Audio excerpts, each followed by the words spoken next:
The enigmatic figure known as Royals Clandestinace extended a hand to Meghan, becoming the Queen's cherished second daughter. The Duke and Duchess of Edinburgh, Prince Edward and Sophie, are being hailed as the royal family's secret weapons. Their 25th anniversary marks a milestone in their rise to popularity. Their wedding in 1999 set the stage for their down-to-earth approach to royal life, and their bond has only grown stronger since. Jenny Bond, former BBC royal correspondent, attributes their increasing popularity to their unpretentious wedding and their humble demeanor, despite their royal lineage. She describes them as understated, unshowy, and grounded qualities that have endeared them to the public. Bond particularly praises Sophie, describing her as a natural and humble woman who is still deeply in love with her husband and has gracefully embraced her role without seeking attention or praise. Jenny shared with OK that the key to Edward and Sophie's successful marriage may lie in the fact that they spent 5 years together before officially tying the knot. This was a rarity in those days. Sophie had witnessed firsthand the turmoil of the Diana era, the crumbling of Charles and Diana's marriage, the divorces of the Yorks and subsequent remarriage. Becoming a royal bride after all that must have taken great courage. However, by the time they exchanged vows, both Edward and Sophie had reached a level of maturity that allowed them to confidently affirm their compatibility.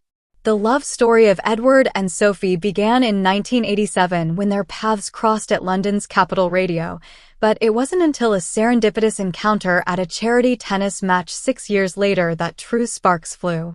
It was during a holiday in 1998 that Edward decided to take the plunge and propose, leading to a public announcement of their engagement in January 1999. In an effort to keep their wedding ceremony relaxed, the couple chose an informal approach, encouraging guests to wear evening attire and skipping the traditional hats. However, there was one family member who completely disregarded this request. The Queen Mother, then 98 years old, arrived at the ceremony wearing a grand lilac feathered hat. Edward looked dashing in his morning suit, while Sophie radiated in a gown crafted by Samantha Shaw. To complete her wedding ensemble, she adorned the Anthean tiara, which incorporated several of Queen Elizabeth II's personal jewels. Today, the couple embodies the essence of duty and devotion, gracefully balancing their roles as parents to Lady Louise Wiza, a blossoming 20-year-old, and James, the Earl of Wessex, a spirited 16-year-old. Yet, the journey has not been without its heart-stopping moments. In the midst of Sophie's 36th week of pregnancy with Lady Louise, a year after enduring the harrowing ordeal of an ectopic pregnancy that required an urgent airlift to the hospital, she was struck by excruciating internal pains. Flay Park Hospital in Sioux became her sanctuary, where skilled doctors unveiled the grave truth. She was teetering on the edge of life, her very existence hanging by a thread due to severe blood loss. An emergency cesarean section was the only lifeline. When Lady Louise finally emerged into the world, she weighed a delicate 4 pounds 9 ounces, her fragile form requiring the tender care of a specialized neonatal unit at St. George's Hospital in the enchanting realm of southwest London. 2 weeks of waiting passed before she was deemed strong enough to leave the sanctuary of the unit.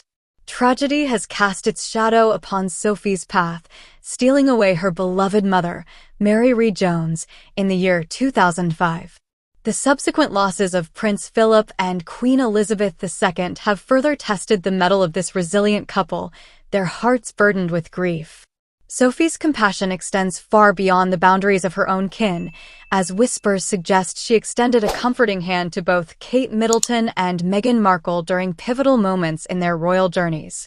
A beacon of empathy, she effortlessly